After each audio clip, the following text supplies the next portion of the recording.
नमस्कार दोस्तों, मेरा नाम है रंजनी और आपका स्वागत है मेरे YouTube चैनल पूजा व्रत और आध्यात्मिकता में।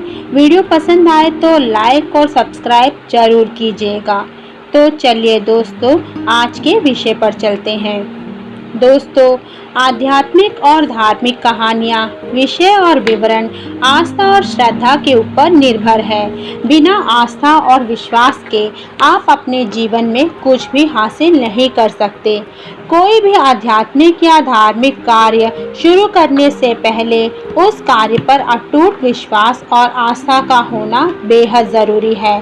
आस्था का मतलब अंधविश्वास नहीं है, इसलिए आस्था से जुड़ी कोई भी विषय आपके विवेक पर छोड़ा जा रहा है।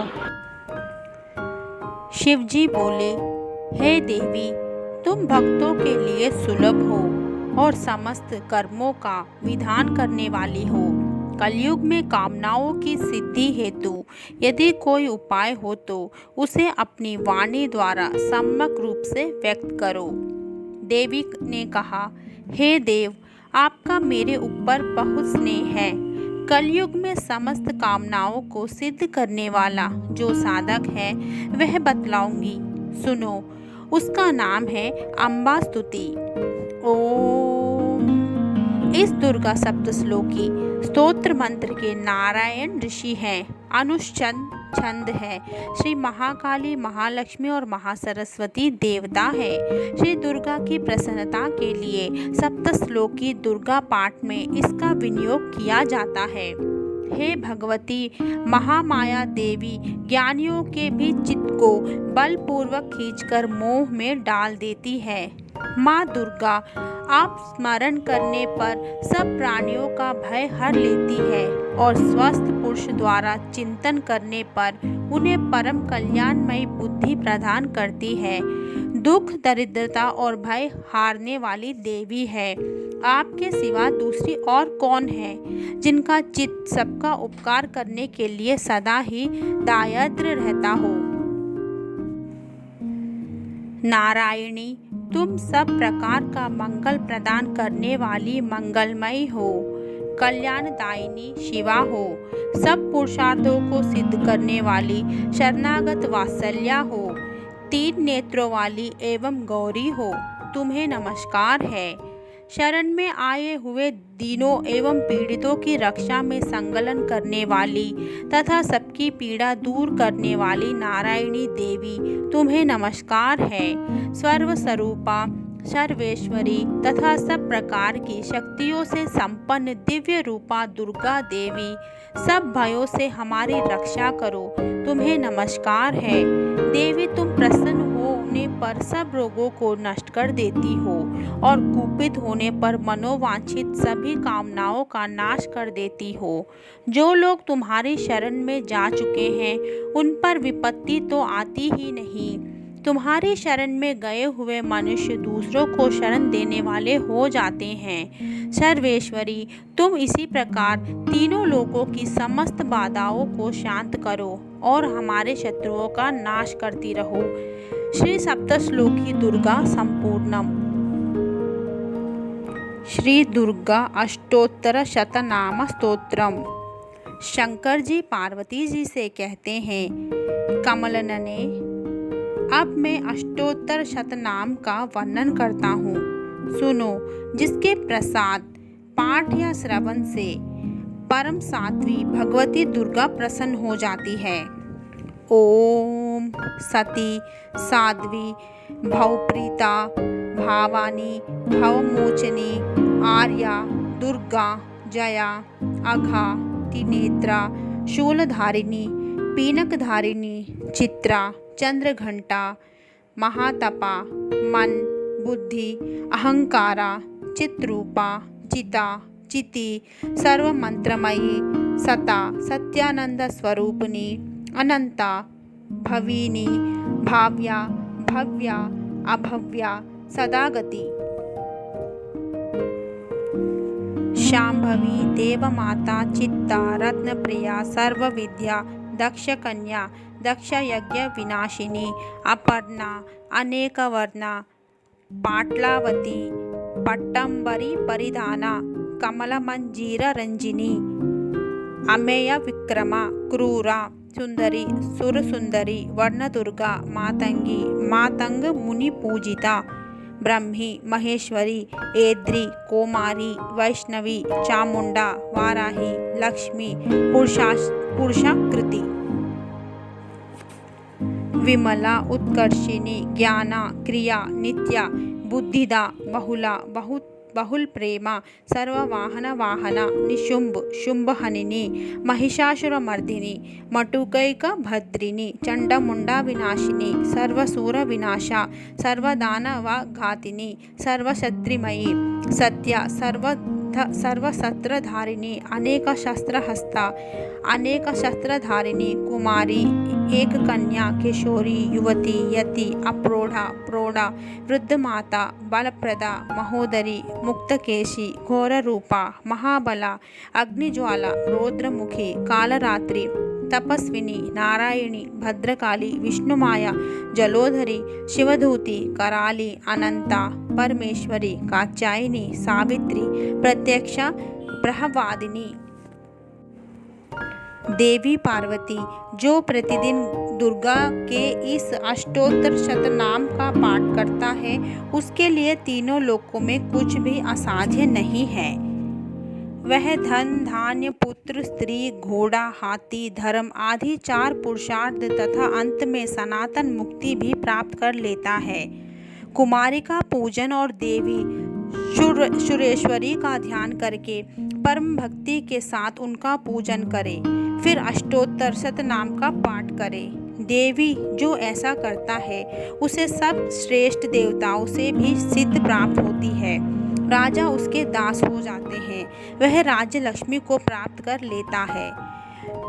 गोरोचन लक्षा कुंकुम सिंदूर कपूर घी अथवा दूध चीनी और मधु इन वस्तुओं को एकत्र करके इनमें विधि पूर्वक यंत्र लिखकर जो विधिज्ञ पुरुष सदा उस यंत्र को धारण करता है वह शिव के तुल्य मोक्ष रूप हो जाता है।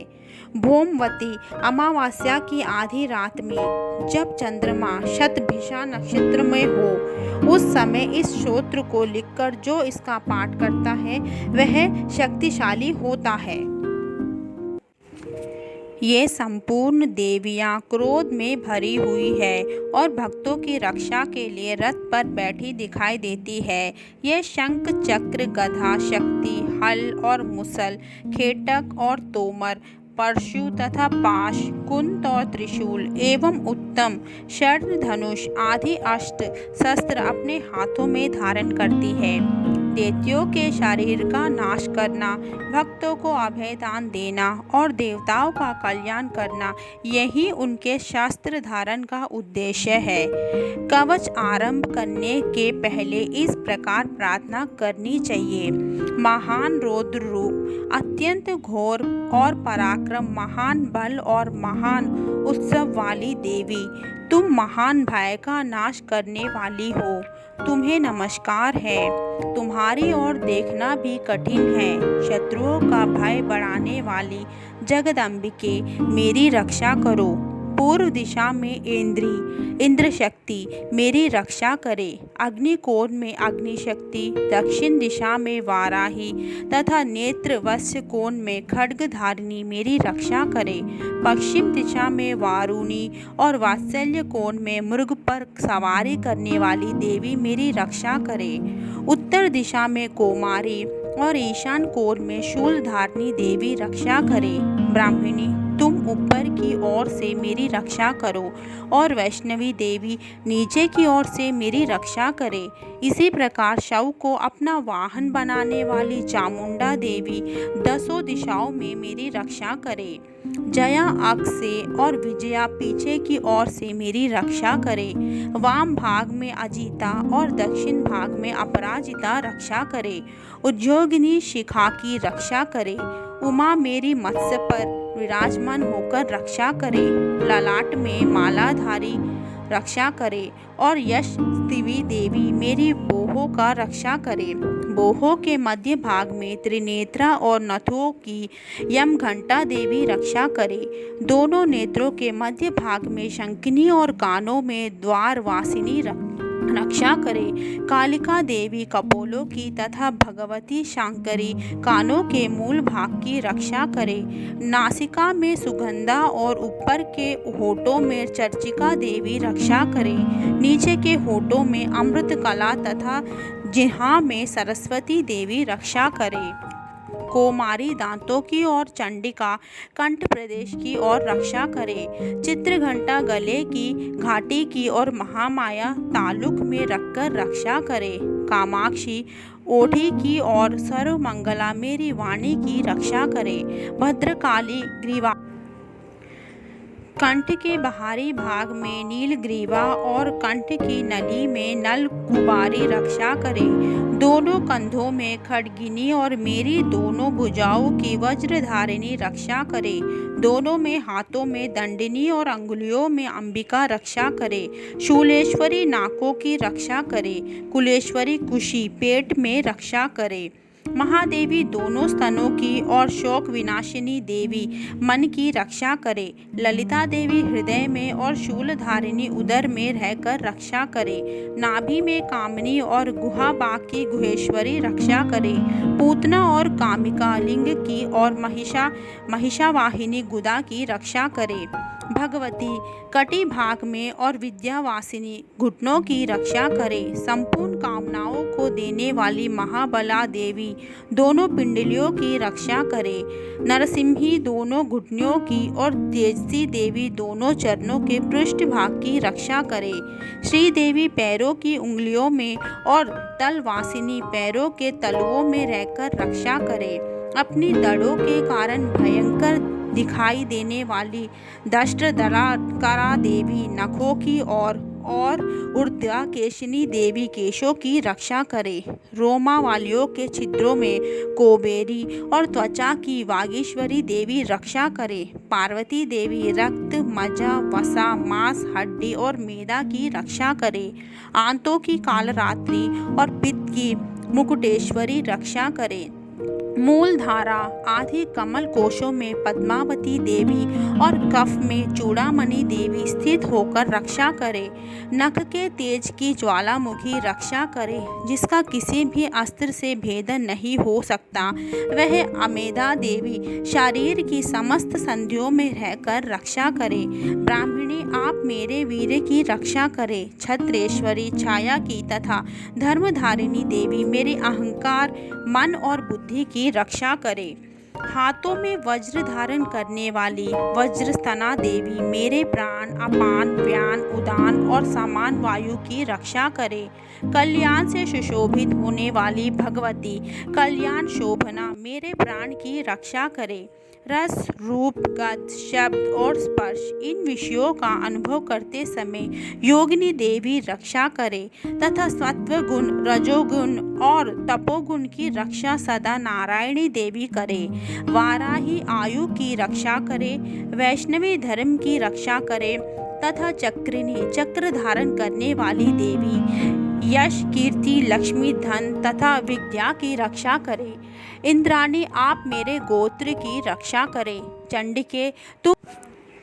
चंडिके तुम मेरे पशुओं की रक्षा करो। महालक्ष्मी पुत्रों की रक्षा करे और भैरवी पत्नी की रक्षा करे। मेरे पति की सुपथा तथा मार्ग की क्षेम करे रक्षा करे। राजा के दरबार में महालक्ष्मी रक्षा करे और तथा सब और व्यक्त रहने वाली विजय देवी संपूर्ण भयों से मेरी रक्षा करे। देवी जो स्थान कवच में नहीं कहा गया है अतएव रक्षा रहित है, वह सब तुम्हारे द्वारा सुरक्षित हो, क्योंकि तुम विजयशालिनी और पापनाशनी हो। यदि अपने शरीर का भला चाहे तो मनुष्य बिना कवच के कहीं एक पग भी ना जाए। कवचा का पाठ करते ही यात्रा करे। कवच के द्वारा सब ओरों से सुरक्षित मनुष्य जहाँ जहाँ भी जाता है वहाँ वहाँ उसे धन लाभ होता है तथा संपूर्ण कामनाओं की सिद्धि करने वाली विजय की प्राप्ति होती है। वह जिस जिस अभीष्ट वस्तु का चिंतन करता है उसे उसको निश्चय ही प्राप्त कर लेता है। वह पुरुष इस पृथ्वी पर तुलना रहित महान ऐश्वर्य का भागी होता है। कवच से सुरक्षित मनुष्य निर्भय हो जाता है। कवच से सुरक्षित मनुष्य निर्भय हो जाता है, युद्ध में उसकी पराजय नहीं होती है तथा वह तीनों लोकों में पूजनीय होता है। देवी का यह कवच देवताओं के लिए भी दुर्लभ है। जो प्रतिदिन नियम पूर्वक तीनों संध्याओं के समय श्रद्धा के साथ इसका पाठ करता है, उसे देवी कला प्राप्त होती है तथा वह तीनों लोकों में कहीं भी पराजित नहीं होता। इतना ही नहीं, वह अपमृत्यु से रहित हो 100 भी अधिक वर्ष तक जीवित रहता है। मकरी, चेचक और कोढ़ आदि उसकी संपूर्ण वैष्टियाँ नष्ट हो जाती है। कनेर, भाग, आफिस, धतूरे आदि का स्थरवर, विष, सांप और बिच्छू आदि के काटने से चढ़ा हुआ जंगम विष तथा अहिफेन और तेल के संजोग आदि से बनने वाला कृत्रिम विष से यह सभी प्रकार के विष को दूर कर जाता है। उनका कोई असर नहीं होता है। इस पृथ्वी पर मरण, मोहन आदि जितने अभिचारित प्रयोग होते हैं तथा इसे इस प्रकार के जीतने से मरण मृत्यु से भी वह जीत जाता है, वह सब इन कवच के द्वारा ही होता है। वह सब इन कवच को हृदय में धारण कर लेने पर उस मनुष्य को देखते ही नष्ट हो जाते हैं। यही नहीं, पृथ्वी पर विचारने वाले ग्राम देवता, आकाशचारी, देवी विशेष, जल के संबंध से प्रकट होने वाले गण, उपदेश मात्र से सिद्ध होने वाले निम्न कोटि के देवता, अपने जन्म के साथ प्रकट होने वाले देवता, कुल देवता, माला, कंठमाला आदि, ढाकिनी, शाकिनी, अंतरिक्ष में विचारने वाली अत्यंत बलवती भयानक ढाकनियाँ, ग्रह, भूत, पिचास, यश, गंधर्व, राक्षस, ब्रह्म राक्षस, भेताल, कुष्मांड और भैरव आदि अनिष्टाकारक देवता भी हृदय में कवच धारण किए रहने पर उस मनुष्य को देखते ही भाग जाते हैं। कवचधारी पुरुष को राजा से सम्मान वृद्धि प्राप्त होती है। यह कवच मनुष्य के तेज की वृद्धि करने वाला और उत्तम है। कवच का पाठ करने वाला पुरुष अपनी कीर्ति से विभूषित भूतल पर अपने शोषों के साथ साथ वृद्धि को प्राप्त करता है। जो पहले कवच का पाठ करके उसके बाद सप्तशती चंडिका का पाठ करता है, उसकी जब तक वन, पर्वत और कान्नोसों सहित यह पृथ्वी टिकी रहती है, तब तक यहाँ पुत्र, पौत्र आदि संतान परंपरा बनी रहती है। फिर देह का अंत होने पर वह पुरुष भगवती महामाया के प्रसाद से उस नित्य परम पद को प्राप्त होता है, जो देवताओं के लिए भी दुर्लभ है। वह सुंदर दिव्य रूप धारण करता है और कल्याणमय शिव के साथ आनंद का भागी होता है। अर्गला स्तोत्रम। ओम चंडिका देवी को नमस्कार है। मार्कंड जी कहते हैं, जयंती, मंगला, काली, भद्रकाली, कपालिनी, दुर्गा, क्षमा, शिवा, धात्री, स्वाहा और स्वधा, इन नामों से प्रसिद्ध जगदम्बिके, तुम्हें मेरा नमस्कार हो। देवी चामुंडे, तुम्हारी जय हो। संपूर्ण प्राणियों की पीड़ा हरने वाली देवी, तुम्हारी जय हो। सब में व्यापक रहने वाली देवी, तुम्हारा जय हो। काल रात्रि, तुम्हें नमस्कार हो। मधु और केटभ को मारने वाली तथा ब्रह्मा जी को वरदान देने वाली देवी, तुम्हें नमस्कार है। तुम मुझे रूप आत्मस्वरूप का ज्ञान दो। जय मोह पर विजय दो। यश, मोह, विजय तथा ज्ञान प्राप्ति रूप यश दो और काम, क्रोध आदि शत्रुओं का नाश करो।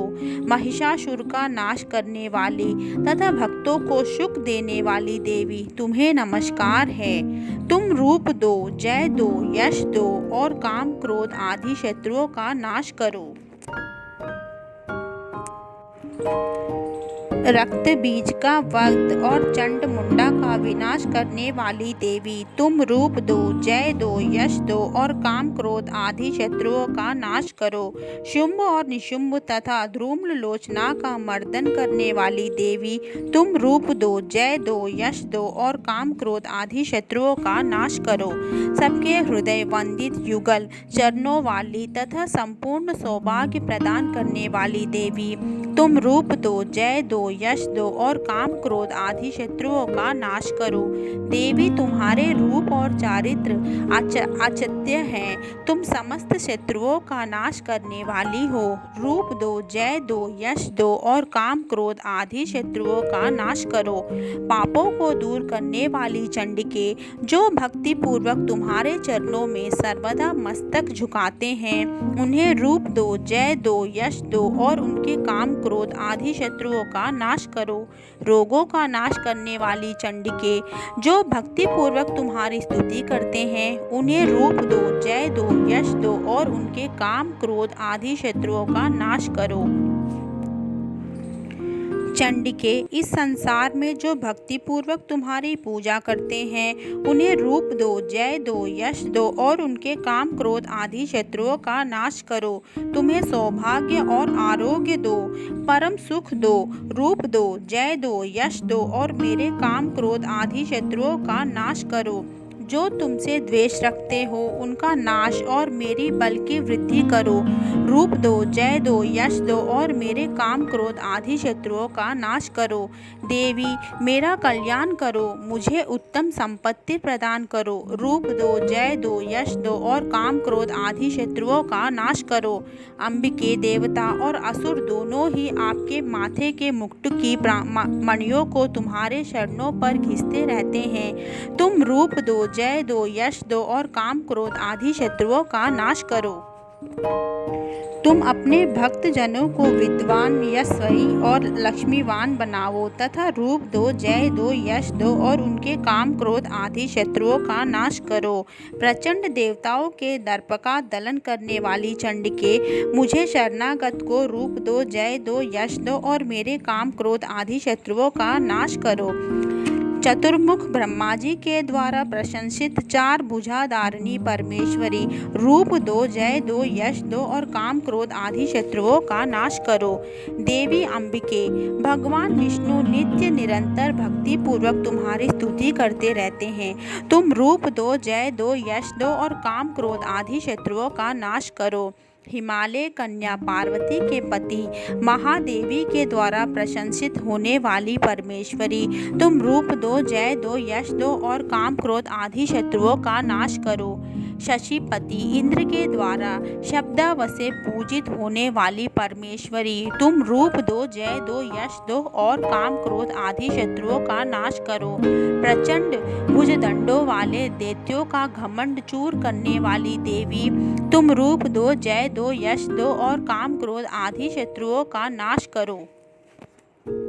देवी अंबिके, तुम अपने भक्त जनों को सदा असीम आनंद प्रदान करती रहती हो। मुझे रूप दो, जय दो, यश दो और मेरी काम क्रोध आदि शत्रुओं का नाश करो। मन की इच्छाओं के अनुसार चलने वाली मनोहर पत्नी प्रदान करो, जो दुर्गम संसार सागरे से तारने वाली तथा उत्तम कुल में उत्पन्न हुई हो। जो मनुष्य इस स्तोत्र का पाठ करके सप्तशती रूपी महास्तोत्र का पाठ करता है, वह सप्तशती की जप संख्या से मिलने वाले श्रेष्ठ फल को प्राप्त होता है। साथ ही वह प्रचुर संपत्ति भी प्राप्त कर लेता है। अथ कीलकम। ओम चंडिका देवी को नमस्कार है। मार्कंड जी कहते हैं, विशुद्ध ज्ञान की जिनका शरीर है, तीनों वेद ही जिनके तीन दिव्य नेत्र हैं, जो कल्याण प्राप्ति के हेतु है तथा अपने मस्त कर पर अर्धचंद्रा का मुकुट धारण करते हैं, उन भगवान शिव को नमस्कार है। मंत्रों का जो अभिकीलक है, अर्थात मंत्रों की सिद्धि में विघ्न उपस्थित करने वाले शाप रूपी कीलका को निवारण करने वाला है, उस सप्तशती स्तोत्रों को संपूर्ण रूप से जानना चाहिए और जानकर उनकी उपासना करनी चाहिए। यद्यपि सप्तशती के अतिरिक्त अन्य मंत्रों के जप में भी जो निरंतर लगा रहता है, वह भी कल्याण का भागी होता है। उसके भी उच्चाटन आदि कर्म सिद्ध होते हैं तथा उसे भी समस्त दुर्लभ वस्तुओं की प्राप्ति हो जाती है। तथापि जो अन्य मंत्रों का जप न करके केवल इस सप्तशती नामक स्तोत्र से ही देवी की स्तुति करते हैं, उन्हें स्तुति मात्र से ही सच्चिदानंद स्वरूप रूपिणी देवी सिद्ध हो जाती है।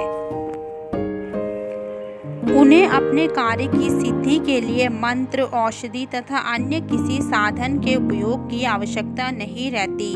बिना जप के ही उन्हें उच्चाटन आदि समस्त अभिचारिक कर्म सिद्ध हो जाते हैं। इतना ही नहीं, उनकी संपूर्ण अभीष्ट वस्तुएं भी सिद्ध हो जाती है। लोगों के मन में यह शंका थी कि जब केवल सप्तशती की उपासना से अथवा सप्तशती को छोड़कर अन्य मंत्रों की उपासना से भी समान रूप से सब कार्य सिद्ध होते हैं, तब इसमें श्रेष्ठ कौन सा साधन है। लोगों की इस शंका को सामने रखकर भगवान शंकर ने अपने पास आए हुए जिज्ञासुओं को समझाया कि यह सप्तशती नामक संपूर्ण स्तोत्र ही सर्वश्रेष्ठ एवं कल्याणमय है। तदनंतर भगवती चंडिका के सप्तशती नामक स्तोत्रों को महादेव जी ने गुप्त कर दिया है। सप्तशती के पाठ से जो पुण्य प्राप्त होता है उसकी कभी समाप्ति नहीं होती है, किंतु अन्य मंत्रों के जप नंतर पुण्य की समाप्ति हो जाती है। अतः भगवान शिव ने अन्य मंत्रों की उपेक्षा जो सप्तशती की ही श्रेष्ठता का निर्णय किया है उसे यथार्थ ही जानना चाहिए। अन्य मंत्रों का जप करने वाला पुरुष भी यदि सप्तशती के स्तोत्र और जप का अनुष्ठान कर ले तो वह भी पूर्ण रूप से कल्याण का भागी हो जाता है। इसमें तनिक भी संदेह नहीं है। जो साधक कृष्ण पक्ष की चतुर्दशी अथवा अष्टमी को एकाग्रचित होकर भगवती की सेवा में अपना सर्वस्व समर्पित कर देता है और फिर उसे प्रसाद रूप से ग्रहण करता है, उसी पर भगवती प्रसन्न होती है। अन्यथा उनकी प्रसन्नता नहीं प्राप्त होती। इस प्रकार सिद्धि के प्रतिबंधक रूप कील के द्वारा महादेवी जी ने इस स्तोत्र को कीलित कर रखा है। जो पूर्वत्र रीति से निष्कीलन करके इस सप्तशती स्तोत्र का प्रतिदिन स्पष्ट उच्चार पूर्वक पाठ करता है वह मनुष्य सिद्ध हो जाता है, वह देविका का पार्षार्थ होता है और वही गंधर्व भी होता है। सर्वत्र विचारते रहने पर भी इस संसार में उसे कभी भी भय नहीं होता, वह अपमृत्यु के वश में नहीं पड़ता तथा देह त्यागने के अनंतर मोक्ष प्राप्त कर लेता है। अतः कीलन को जानकर उसका परिहार करके ही सप्तशती का पाठ आरंभ करे। जो ऐसा नहीं करता उसका नाश हो जाता है। इसलिए कीलक और निष्कीलन का ज्ञान प्राप्त करने पर ही यह स्तोत्र निर्दोष होता है और विद्वान पुरुष इस निर्दोष स्तोत्र का ही पाठ करते हैं। स्त्रियों में जो कुछ भी सौभाग्य आदि दृष्टि गोचर होता है वह सब देवी के प्रसाद का ही फल है। अतः इस कल्याणमय स्तोत्र का सदा जाप करना चाहिए। इस स्तोत्र का मंद स्वर से पाठ करने पर स्वकल्प फल की प्राप्ति होती है और उच्च स्वर से पाठ करने पर पूर्ण फल की सिद्धि होती है।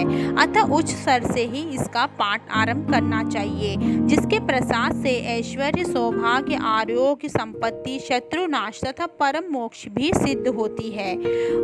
उन कल्याणमय जगदम्बा की स्तुति मनुष्य क्यों नहीं करते हैं। इसके अनंतर रति सूक्त का पाठ करना उचित है। पाठ के आरंभ में रति सूक्त और अंत में देवी सूक्त के पाठ की विधि है। मारीच कल्प का वचन है, रति सूक्तम पटे दादो मध्ये सप्तशती सत्वम प्राप्ते तु पठेन्या वे देवी सूक्तमिति क्रमम। रति सूक्त के बाद विनियोग, न्याय और ध्यान पूर्वक नवान मंत्र का जप करके सप्तशती का पाठ आरंभ करना चाहिए। पाठ के अंत में पुण्य विद्या पूर्वक नवान मंत्र का जाप करके देवी सूक्त का तथा तीनों रहस्यों का पाठ करना उचित है। कोई नवान मंत्र के जप के बाद रति सूक्त का पाठ बतलाते हैं तथा अंत में भी देवी सूक्त के पाठ नवान जप का औचित्य प्रतिपादन करते हैं, किंतु यह ठीक नहीं है। चिदंबर संहिता में कहा है, मध्ये नवार्न पूटितम कुत्वा स्तोत्रम सदा भविष्येत्, अर्थात सप्तशती का पाठ बीच में हो और आदि अंत में नवान जप से उसे संपुट कर दिया जाए। डामर तंत्र में यह बात अधिक स्पष्ट कर दी गई है। शतमादो शता चत्ते जपे मंत्र नवानग्रम चंडी सप्तशती मध्य संपुटो यमुदातः। अर्थात आदि और अंत में 100 बार नवान्न मंत्र का जाप करें और मध्य में सप्तशती दुर्गा का पाठ करें। यह संपुट कहा गया है। यदि आदि अंत में रति सूत्र और देवी सूत्र का पाठ हो और उसके पहले एवं अंत में नवान्न जाप हो, तब तो वह पाठ नवान्न संपुट नहीं कहला सकता है, क्योंकि जिससे संपुट हो उसके मध्य में अन्य प्रकार के मंत्र का प्रवेश नहीं होना चाहिए। यदि बीच में रति सूक्त और देवी सूक्त रहेंगे तो वह पाठ उन्हीं में से संपुट कहलाएगा। यही दशा में डामर तंत्र आदि के वचनों से स्पष्ट ही विरोध होगा। अतः पहले रति सूक्त, फिर नवार्ण जाप, फिर न्यासपूर्वक सप्तशती पाठ, फिर विविधत नवार्ण जाप, फिर क्रमशः देवी सूक्त एवं रहस्य यात्र का पाठ, यही क्रम ठीक है। रति सूक्त भी 2 प्रकार के हैं, वैदिक और तांत्रिक। वैदिक रति सूक्त ऋषिदेव की 8 रचनाएं हैं और तांत्रिक जो दुर्गा सप्तशती के प्रथम अध्याय में ही है, यह दोनों दिए जाते हैं। रति देवता के प्रतिपादक सूक्तों को रति सूक्त कहते हैं। यह रात्रि देवी 2 प्रकार की है, एक जीव रात्रि और दूसरी ईश्वर रात्रि। जीव रात्रि वही है जिसमें प्रतिदिन जगत के साधारण जीवों का व्यवहार लुप्त हो जाता है। दूसरी ईश्वर रात्रि वह है जिसमें ईश्वर के जागरूप व्यवहार का लोप होता है। उसी को कालरात्रि या महाप्रलय रात्रि कहते हैं। उस समय केवल ब्रह्मा और उनकी माया शक्ति, जिन्हें अव्यक्त प्रकृति कहते हैं, शेष रहती है। इसकी अधिष्ठा देवी भुवनेश्वरी है। रति सूक्त से उन्हीं का स्तवन होता है। वेदोक्त रति सूक्त ओम, रात्रि इत्यादि 8 रचनाओं वाले सूक्त के कुशिक सोभर रात्रि अथवा भरद्वाज ऋषि हैं। रात्रि देवता है, गायत्री छंद है। देवी महाकाव्य के पाठ में इसका विनियोग किया जाता है। महासप्तद्विरूप व्यापक, इंद्रियों से सब देशों में समस्त वस्तुओं को प्रकाशित करने वाली यह रात्रि रूपा देवी अपने उत्पन्न किए हुए जगत के जीवों को शुभाशुभ कर्मों को विशेष रूप से देखती है और उनके अनुरूप फल की व्यवस्था करने के लिए समस्त विभूतियों को धारण करती है। यह देवी अमर और संपूर्ण विश्व को नीचे फैलाने वाली लता आदि को तथा ऊपर बढ़ने वाले वृक्षों को भी व्यक्त करते रहती है। इतना ही नहीं, यह ज्ञानमयी ज्योति से जीवों के अज्ञान अंधकार का नाश कर देती है। पराचित्त रूपा रात्रि देवी आकर अपनी बहन ब्रह्म विद्यामयी उषा देवी को प्रकट करती है, जिससे अविद्यामय अंधकार स्वतः नष्ट हो जाता है। वह रात्रि देवी इस समय मुझ पर प्रसन्न हो, जिनके अनेक पर हम लोग अपने घरों में सुख से होते हैं, सोते भी हैं। ठीक वैसे ही जैसे रात्रि के समय पक्षी वृक्षों पर बनाए हुए अपने घोंसलों में सुख पूर्वक शयन करते हैं, उस करुणामयी रात्रि देवी के अंक में संपूर्ण ग्रामवासी मनुष्य, पैरों से चलने वाले गाय घोड़े आदि पशु, पंखों से उड़ने वाले पक्षी एवं पतंग आदि किसी भी प्रयोजन से यात्रा करने वाले पथिक और बाज आदि भी सुख पूर्वक सोते हैं। यह रात्रिमय चित्त शक्ति तुम कृपा करके वासनामय वृक्की तथा पापमय वृकों को हमसे अलग करो, काम आदि तस्कर समुदाय को भी दूर हटाओ, तदनंतर हमारे लिए सुख पूर्वक तरने योग्य हो जाओ, मोक्षदायिनी एवं कल्याणकारिणी भी बन जाओ। हे उषा, हे रात्रि की अधिष्ठादात्री देवी, सब और फैला हुआ यह अज्ञानमय काला अंधकार मेरे निकट आ पहुँचा है। तुम इसे ऋण की भांति दूर करो। जैसे धन देकर अपने भक्तों को ऋण दूर करती हो, उसी प्रकार ज्ञान देकर इस अज्ञानता को भी हटा दो। हे रात्रि देवी, तुम दूध देने वाली गौ के समान हो। मैं तुम्हारे समीप आकर स्तुति आदि से तुम्हें अपने अनुकूलन करता हूँ। परम व्योमक स्वरूप परमात्मा की पुत्री तुम्हारी कृपा से मैं काम आदि शत्रुओं को जीत चुका हूँ। तुम स्तंभों की भांति मेरे इस भविष्य को भी ग्रहण करो। वेदोक्त रति सूक्त संपूर्णम। तंत्रोक्त रति सूक्तम। जो इस विश्व की अधीश्वरी, जगत को धारण करने वाली, संसार का पालन और संहार करने वाली तथा तेजा स्वरूपा भगवान विष्णु की अनुपम शक्ति है, उन्हीं भगवती निद्रा देवी की भगवान ब्रह्मा स्तुति करने लगे। ब्रह्मा जी ने कहा, देवी तुम ही स्वाहा, तुम ही स्वधा और तुम ही वष्टकार हो। स्वर भी तुम्हारे ही स्वरूप है। तुम्हें जीवन दायिनी सुधा हो। नित्य अक्षर प्राण में आकर उकार मकार इस 3 मात्रा के रूप में तुम ही स्थित हो तथा इन तीनों मात्राओं के अतिरिक्त जो बिंदु रूपा नित्य अर्ध मात्रा जिसका विशेष रूप से उच्चारण नहीं किया जा सकता, वह भी तुम ही हो। देवी तुम संध्या, सावित्री तथा परम जननी हो। देवी तुम ही इस विश्व ब्रह्मांड को धारण करती हो। तुमसे ही इस जगत की सृष्टि होती है, तुम ही से इसका पालन होता है और सदा तुम ही कल्प के अंत में सबको अपना ग्रास बना लेती हो। जगदम्बे देवी, इस जगत की उत्पत्ति के समय तुम सृष्टि रूपा हो, पालन काल में स्थिति रूपा हो तथा कल्पपांत के समय संहार रूपा धारण करने वाली हो। तुम्हें महाविद्या, महामाया, महामेधा, महास्मृति, महामोह रूपा महादेवी और महासुरी हो। तुम्हें तीनों गुणों को उत्पन्न करने वाली सबकी प्रकृति हो। भयंकर कालरात्रि, महारात्रि और मोहरात्रि भी तुम ही हो। तुम्ही श्री, तुम्ही ईश्वरी, तुम्ही श्री और तुम्ही बोध स्वरूपा बुद्धि हो।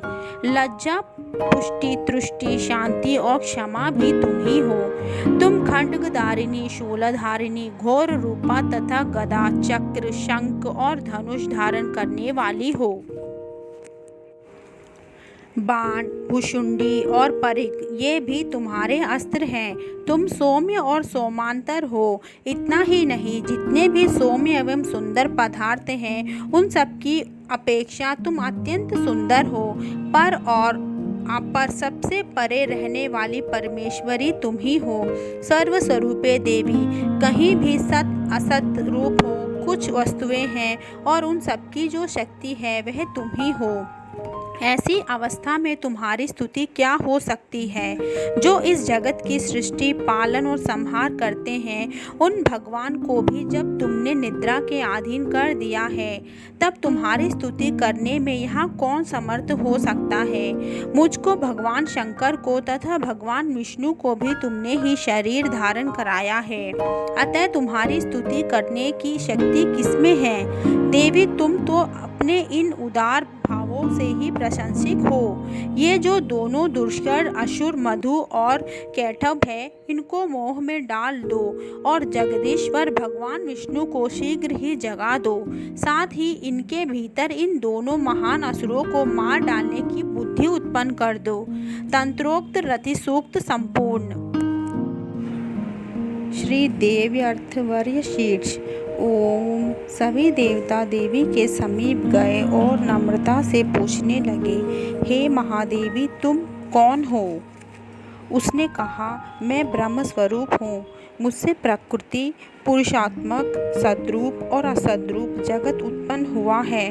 मैं आनंद और आनंद रूपा हूँ। मैं विज्ञान और अविज्ञान रूपा हूँ। अवश्य जानने योग्य ब्रह्मा और अब्रह्मा भी मैं ही हूँ। पक्षीकृत और अपक्षीकृत महाभूत भी मैं ही हूँ। यह सारा दृश्य जगत मैं ही हूँ। वेद और अवेद में हूँ, विद्या और अविद्या में भी हूँ। अजा और अनजा, प्रकृति और उससे भिन्न भी मैं हूँ। नीचे ऊपर अगल बगल सभी मैं हूँ। मैं रुद्रों और वासुओं के रूप में संचार करती हूँ। मैं आदित्यों और विश्व देवताओं के रूपों में फिरा करती हूँ। मैं मित्र और वरुण दोनों का, इंद्र एवं अग्नि और दोनों अविनाशी कुमारों का भरण पोषण करती हूँ। मैं सोम, वाष्टा, पुषा और भग को धारण करती हूँ।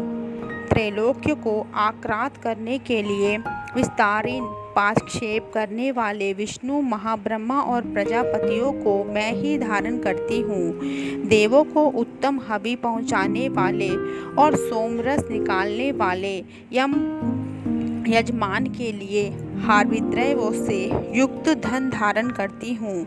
मैं संपूर्ण जगत की ईश्वरी, उपासकों को धन देने वाली, ब्रह्म रूप और यज्ञान होमों में यजन करने योग्य देवों में मुख्य हूँ। मैं आत्मस्वरूप पर आकाशवादी निर्माण करती हूँ। मेरे स्थान आत्मस्वरूप को धारण करने वाली बुद्धि वृत्ति में है।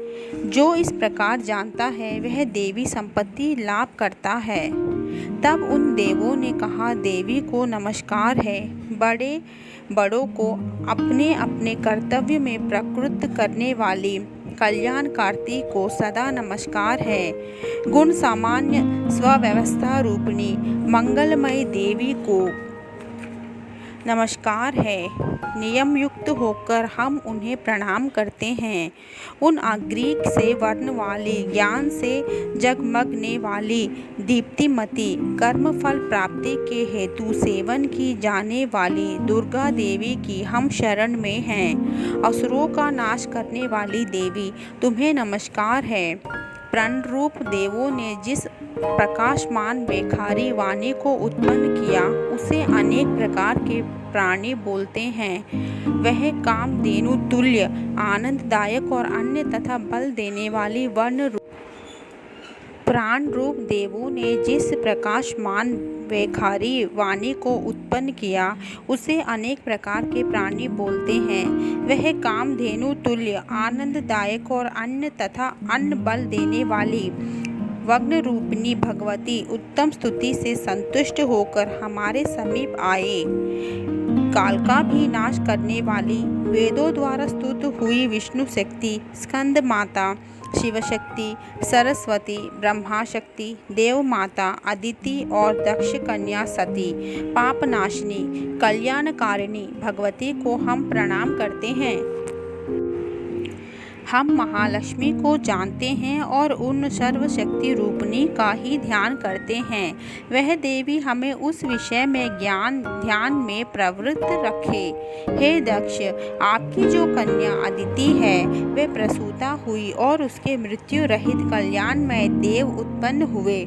काम, योनि, कमला, वज्रपाणि, इंद्र, गुहा, हा, सा, वर्ण, माता रिश्ता, वायु, अभ्र, इंद्र, पुनः गुहा, सा का ला, वर्ण और माया, यह सर्वात्मिका जगदम्बा माता की मूल विद्या है और वह ब्रह्मस्वरूपिणी है। शिव शक्त वेद रूपा, ब्रह्मा विष्णु शिवादात्मिका, सरस्वती लक्ष्मी गौरी रूपा, अशुद्ध मित्र शुद्धोपासनात्मिका, समरसीभूत शिवशक्तमय ब्रह्म स्वरूप का निष्क्रिल्प ज्ञान देवी वाली सर्वोत्तम मल्लिका महात्रिपुर सुंदरी, यही इस मंत्र का भावार्थ है। यह मंत्र सब मंत्रों का मुकुटमणि है और मंत्र शास्त्र में पंचदशी आदि श्री विद्या के नाम से प्रसिद्ध है। इसके 6 प्रकार के अर्थ अर्थार्थ, भावार्थ, वाचार्थ, संप्रदायार्थ, लोकार्थ, रहस्यार्थ और तत्वार्थ नित्य षोडशिकार्थ ग्रंथ में बताए गए हैं। इसी प्रकार वरिव्यास रहस्य आदि ग्रंथों में इसके और भी अनेक अर्थ दिखाए गए हैं। श्रुति में भी यह मंत्र इस प्रकार से अर्थार्थ, क्वचित स्वरूपोच्चार, क्वचित लक्षणा और लक्षित लक्षणा से और कहीं वर्ण के पृथक पृथक अवयव दर्शाकर जानबूझकर विकृत स्वरूप से कहे गए हैं। इससे यह मालूम होगा कि यह मंत्र कितने गोपनीय और महत्वपूर्ण है। ये परमात्मा की शक्ति है। ये विश्व मोहिनी है। पाश, अंकुश, धनुष और बाण धारण करने वाली है। यह श्री महाविद्या है। जो ऐसा जानता है वह शोकों को पार कर जाता है। भगवती तुम्हें नमस्कार है। माता, सब प्रकार से हमारी रक्षा करो। मंत्र दृष्टा ऋषि कहते हैं, वही ये अष्ट वसु है, वही ये एकादश रुद्र हैं, वही ये द्वादश आदित्य हैं, वही ये सोमपान करने वाले और सोमपान ना करने वाले विद्वेदेश हैं, वही ये यातुधान एक प्रकार के राक्षस, असुर राक्षस, पिशाच, यक्ष और सिद्ध है। वही ये सत्व रजतम है। वही ये ब्रह्मा विष्णु रुद्र रूपिणी है। वही ये प्रजापति इंद्र मनु है। वही ये ग्रह नक्षत्र और तारे हैं। वही काला कादाष्टि काल रूपिणी है। उन पाप नाश करने वाली, भोग मोक्ष देने वाली, अंतरहित विद्याधात्री है। निर्देश शरण लेने योग्य कल्याणदात्री और मंगल स्वरूपिणी देवी को हम सदा प्रणाम करते हैं। वियत आकाश तथा ईकार से युक्त वितिहोत्र अग्नि सहित अर्धचंद्र से अलंकृत जो देवी का बीज है वह सब मनोरथ पूर्ण करने वाला है। इस प्रकार इस एकाक्षर ब्रह्म ह्रीम का ऐसे यति ध्यान करते हैं जिनका चित्त शुद्ध है, जो निर्शित यानंद पूर्ण और ज्ञान के सागर हैं। यह मंत्र देवी प्रणव माना जाता है। ओमकार के समान ही यह प्रण भी व्यापक अर्थ से भरा हुआ है। संपेक्ष में इसका अर्थ इच्छा, ज्ञान, क्रिया, धार, अद्वैत, अखंड, सच्चिदानंद, समरसीभूत शिव शक्ति स्वरूप है। वाणी ए माया ह्रीम ब्रह्मसु काम क्लीम, इसके आगे छठा व्यंजन अर्थात छा। वही व्यक्त्र अर्थात आकार से युक्त चा। सूर्य माँ, आवाम श्रोत्र, दक्षिण कारण ऊ और बिंदु अर्थात अनुस्वर से युक्त मुम, टकार से तीसरा डा। वही नारायण अर्थात आ से मिश्र डा। वायु या, वही अधर अर्थात ए से युक्त ए और विच्चे। यह नवार्न मंत्र उपासकों को आनंद और ब्रह्म सायुज्य से देने वाला है।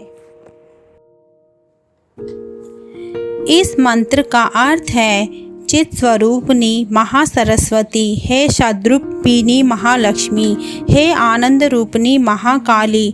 ब्रह्मा विद्या पाने के लिए हम सब समय तुम्हारा ध्यान करते रहते हैं। हे महाकाली, महालक्ष्मी, महासरस्वती स्वरूपिणी, हे चंडिके, तुम्हें नमस्कार है। अविद्या रूप रज्जु की दृढ़ ग्रंथियों को खोलकर मुझे मुक्त करो। हुर्क कमल के मध्य में रहने वाली, प्रातःकालीन सूर्य के समान प्रभा वाली, पाश और अंकुश धारण करने वाली, मनोहर रूप वाली, वरद और अभय मुद्रा धारण किए हुए हाथों वाली, 3 नेत्रों से युक्त रक्त वस्त्र परिधान करने वाली और कामधेनु के समान भक्तों के मनोरथ पूर्ण करने वाली देवी को मैं भासता हूँ। महाभय का नाश करने वाली, महासंकटों को शांत करने वाली और महान करुणाकाई की साक्षात मूर्ति तुम महादेवी को मैं नमस्कार करता हूँ। जिसका स्वरूप ब्रह्मादिक नहीं जानते, इसलिए जिसे अज्ञेय कहते हैं। जिसका अंत नहीं मिलता, इसलिए जिसे अनंता कहते हैं। जिसका लक्ष्य दिख नहीं पड़ता, इसलिए जिसे अलक्ष्य कहते हैं। जिसका जन्म समझ में नहीं आता, इसलिए जिसे आजा कहते हैं। जो अकेले ही सर्वत्र है, इसलिए जिसे एका कहते हैं। जो अकेली ही विश्वरूप में सजी हुई है, इसलिए जिसे नेका कहते हैं। वह इसलिए अज्ञेया, अनंता, अलक्ष्या, आजा, एका और नेका कहलाती है। उन दुर्विज्ञ, दुराचार नाशक और संसार सागर से तरने वाली दुर्गा देवी को संसार से डरा हुआ मैं नमस्कार करता हूँ। इन अर्थवार्षिका का जो अध्ययन करता है उसे 5 अर्थवार्षिकों के जप का फल प्राप्त होता है।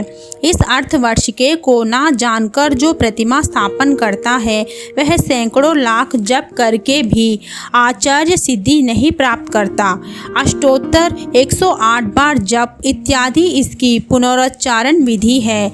जो इसका 10 बार पाठ करता है वह उसी क्षण पापों से मुक्त हो जाता है और महादेवी के प्रसाद से बड़े दुस्तर संकटों को पार कर जाता है। इसका सायंकाल में अध्ययन करने वाला दिन में किए हुए पापों का नाश करता है। प्रातः काल में अध्ययन करने वाला रात्रि में किए हुए पापों का नाश करता है। दोनों समय अध्ययन करने वाला निष्पाप होता है। मध्य रात्रि में तुरीय संध्या के समय जप करने से वाक सिद्धि प्राप्त होती है। नई प्रतिमा पर जप करने से देवता सानिध्य प्राप्त होता है। प्राण प्रतिष्ठा के समय जप करने से प्राणों की प्रतिष्ठा होती है। भौमा श्रीनी अमृत सिद्धि योग में महादेवी की सानिध्य में जप करने से महामृत्यु से तर जाता है। जो इस प्रकार जानता है वह महामृत्यु से तर जाता है। इस प्रकार यह अविद्या नाशनी ब्रह्म विद्या है। नवार्न विधि। इस प्रकार रति सूक्त और देव्याक्त वर्षिका पाठ करने के पश्चात निम्नलिखित रूप से नवार्न मंत्र के विनियोग, न्यास और ध्यान आदि करें। श्री गणपति जयंती जैसे उच्चारण करके बाद नवार्न मंत्र का विनियोग इस प्रकार करें। ओम। नवार्न मंत्र के ब्रह्मा, विष्णु, रुद्र, ऋषि, गायत्री, उष्टक, अनुष्पुष्ट चंद हैं। श्री महाकाली, महालक्ष्मी, महासरस्वती देवता ए बीजम ह्रीम शक्ति क्लीम कीलक है। श्री महाकाली, महालक्ष्मी, महासरस्वती की प्रीति के लिए नवार्न मंत्र में जप में इसका विनियोग है। इसे पढ़कर जल गिराए। नीचे लिखे न्याय वाक्यों में से एक एक का उच्चारण करके दाहिने हाथ की अंगुलियों से क्रमशः सिर, मुख, हृदय, गुदा, दोनों चरण और नाभि इन अंगों का स्पर्श करें।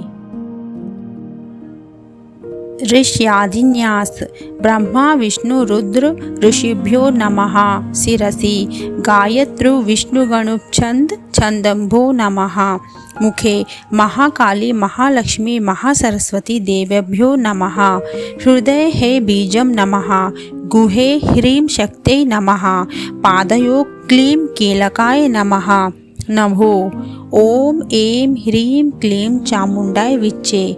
इस मूल मंत्र से हाथों की शुद्धि करके करन्यास करें।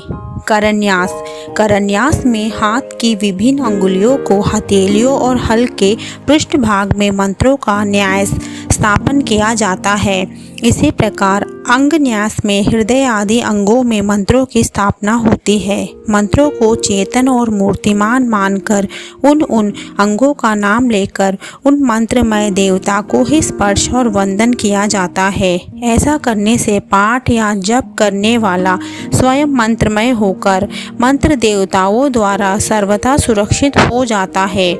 उसके बाहर भीतर की शुद्धि होती है, दिव्य बल प्राप्त होता है और साधना निर्विघ्न पूर्ण होकर पूर्ण तथा परम लाभदायक होती है। ओम ए अंगुष्ठाभ्याय नमः। दोनों हाथों की तर्जनी अंगुलियों से दोनों अंगूठों का स्पर्श करें। ओम ह्रीं तर्जनीभ्याय नमः। दोनों हाथों के अंगूठों से दोनों तर्जनी अंगुलियों को स्पर्श करें। ओम क्लीं मध्यम्भाय नमः। अंगूठों से मध्यम अंगुलियों को स्पर्श करें। ओम चामुंडे अनामिकाभ्याय नमः। अनामिका अंगुलियों को स्पर्श करें। ओम विच्चै कनिष्ठाभ्याय नमः। कनिष्ठिका का अंगुलियों को स्पर्श करें। ओम ऐं ह्रीं क्लीं चामुंडे विच्चे करतल कर पृष्ठाभ्याय नमः। हथेलियों और उनके पृष्ठ भागों का स्पर्श करें। हृदयादि न्यास। इसमें दाहिने हाथ की पांचों अंगुलियों से हृदय आदि अंगों का स्पर्श किया जाता है। ओम ऐं हृदयाय नमः। दक्षिणे हाथ की पांचों उंगलियों से हृदय को स्पर्श। ओम ह्रीं शिरसे स्वाहा। सिर का स्पर्श। ओम क्लीं शिखाए वाषट। सिर का स्पर्श। ओम चामुंडे कवचाय हुम। दाहिने हाथ की अंगुलियों से बाएं कंधे का और बाएं हाथ की अंगुलियों से दाहिने कंधे का हाथ ही स्पर्श। ओम विच्चे नेत्रत्राय वोषट। दाहिनी हाथ की अंगुलियों के अग्रभाग से दोनों नेत्रों और ललाट के मध्य भाग का स्पर्श। ओम ऐं ह्रीं क्लीं चामुंडे विच्चे अस्त्रस्याय फट। यह वाक्य पढ़कर दाहिने हाथ को सिर के ऊपर से बाईं ओर से पीछे की ओर से लाकर दाहिनी ओर से आगे की ओर ले आए और तर्जनी तथा मध्यमा अंगुलियों से बाएं हाथ की हथेली पर ताली बजाए। अक्षर न्यास। निम्नलिखित वाक्यों को पढ़कर क्रमशः शिखा आदि का दाहिनी हाथ की अंगुलियों से स्पर्श करें। ओम ऐं नमः शिखायाम। ओम ह्रीं नमः दक्षिणेत्रे। ओम क्लीं नमः वामनेत्रे। ओम चा नमः दक्षिणकर्णे। ओम मुं नमः वामकर्णे। ओम डां नमः दक्षिणानसापुटे। ओम ऐं नमः वामनासापुटे। ओम वीं नमः मुखे। ओम चे नमः गुहे। इस प्रकार न्यास करके मूल मंत्र से 8 बार व्यापक दोनों हाथों द्वारा सिर से लेकर पैर तक के सभी अंगों को स्पर्श करें। फिर प्रत्येक दिशा में चुटकी बजाते हुए न्यास करें। दिड्न्यास। ओम ऐं प्रच्ये नमः। ओम ऐं अग्रे नमः। ओम ह्रीं दक्षिणाय नमः। ओम ह्रीं नेत्रत्रे नमः। ओम क्लीं प्रत्यच्ये नमः। ओम क्लीं वैवक्ये नमः। ओम चामुण्डाय उदिच्ये नमः। ओम चामुण्डेच्ये एषाच्ये नमः। ओम ऐं ह्रीं क्लीं चामुण्डे विच्चे ऊर्ध्वारे नमः। ओम ऐं ह्रीं क्लीं चामुण्डेच्ये विच्चे भुव्ये नमः। भगवान विष्णु के सो जाने पर मधु और केटभ को मारने के लिए कमल जन्मा ब्रह्मा जी ने जिनका स्तवन किया था, उन महाकाली देवी का मैं सेवन करता हूँ। वह अपने 10 हाथों में खड्ग, चक्र, गदा, बाण, धनुष, परिघ, शूल, भुशुंडिक, मस्तक और शंख धारण करती है। उनके 3 नेत्र हैं। वे समस्त अंगों में दिव्य आभूषणों से विभूषित है। उनके शरीर की कांति नीलमणि के समान है तथा वे 10 मुख और 10 पैरों से युक्त है। मैं कमल के आसन पर बैठी हुई प्रसन्न मुख वाली महिषासुरमर्दिनी भगवती महालक्ष्मी का भजन करता हूँ, जो अपने हाथों में अक्षरमाला, फारसा, गदा, बाण, वज्र, पद्मा, धनुष, कुंडिका, दंड, शक्ति, खड्ग, ढाल, शंख, घंटा, मधुपात्र, शूल, पाश और चक्र धारण करती है, जो अपने करम कमलों में घंटा, शूल, हल, शंख, मूलस, चक्र, धनुष और बाण धारण करती है। शरद ऋतु के शोभा संपन्न चंद्रमा के समान जिनकी मनोहर कांति है, जो तीनों लोकों की आधारभूता और शुंभ आदि दैत्यों का नाश करने वाली है, तथा गौरी के शरीर से जिनका प्रकटाय हुआ है, उन महा सरस्वती देवी का मैं निरंतर भजन करता हूँ। फिर ए ह्री अक्षर मालिकाए नमः इस मंत्र से माला की पूजा करके प्रार्थना करें। ओम ए महामाये माले, तुम सर्वशक्ति स्वरूपनी हो। तुम्हारे में समस्त चतुर्वर्ग अधिष्ठित है, इसलिए मुझे सिद्धि देने वाली हो। ओम ए माले, मैं तुम्हें दाएं हाथ में ग्रहण करता हूँ। मेरे जप में विघ्नों का नाश करो।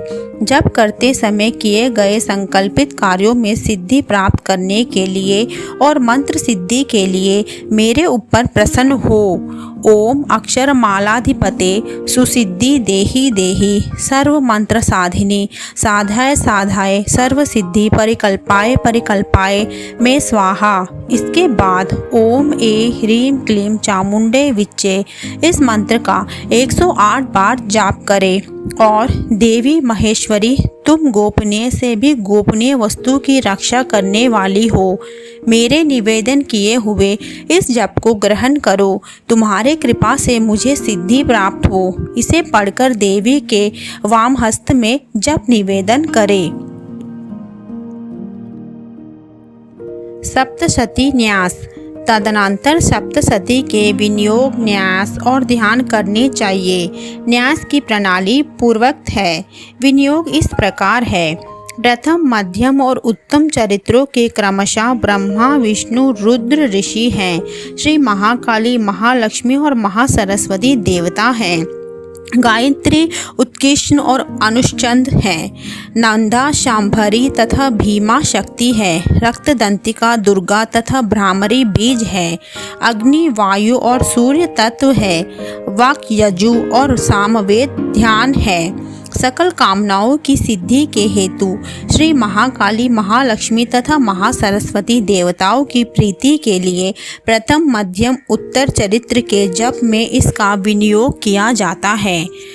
तुम खड्गधारिणी, शूलधारिणी, घोर रूपा तथा गदा, चक्र, शंख और धनुष धारण करने वाली हो। बाण, भुशुंडी और परिघ से भी तुम्हारे अस्त्र हैं। इतना कहकर दोनों हाथों की तर्जनी अंगुलियों से दोनों अंगूठों का स्पर्श करें। देवी, आप शूल से हमारी रक्षा करें।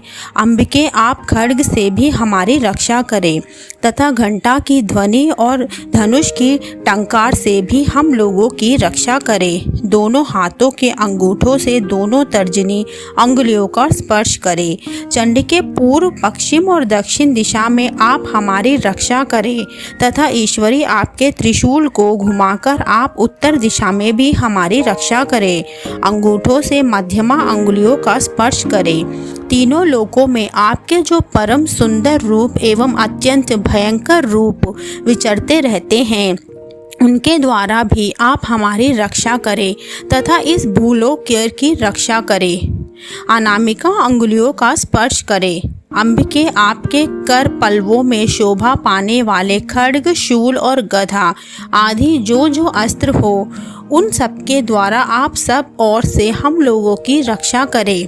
कनिष्ठा अंगुलियों का स्पर्श करें। सर्व स्वरूपा, सर्वेश्वरी तथा सब प्रकार की शक्तियों से संपन्न दिव्य रूपा दुर्गा देवी, सब भयों से हमारी रक्षा करो। तुम्हें नमस्कार है। हथेलियों और उनके पृष्ठ भागों का स्पर्श करें। तुम खड्गधारिणी, शूलधारिणी, घोर रूपा, दाहिने हाथ की पांचों उंगलियों से हृदय का स्पर्श करें। देवी, आप शूल से हमारी रक्षा करे। चंडिके, पूर्व, पश्चिम, इतना कहकर शिखा का स्पर्श करें। आपके जो परम सुंदर रूप दाहिने हाथ की अंगुलियों से बाएं कंधों का और बाएं हाथ की अंगुलियों से दाहिने कंधे का हाथ स्पर्श करे। खड्ग, शूल और गदा कहकर दाहिने हाथ की अंगुलियों के अग्रभाग से दोनों नेत्रों और ललाट के मध्य भाग का स्पर्श करे।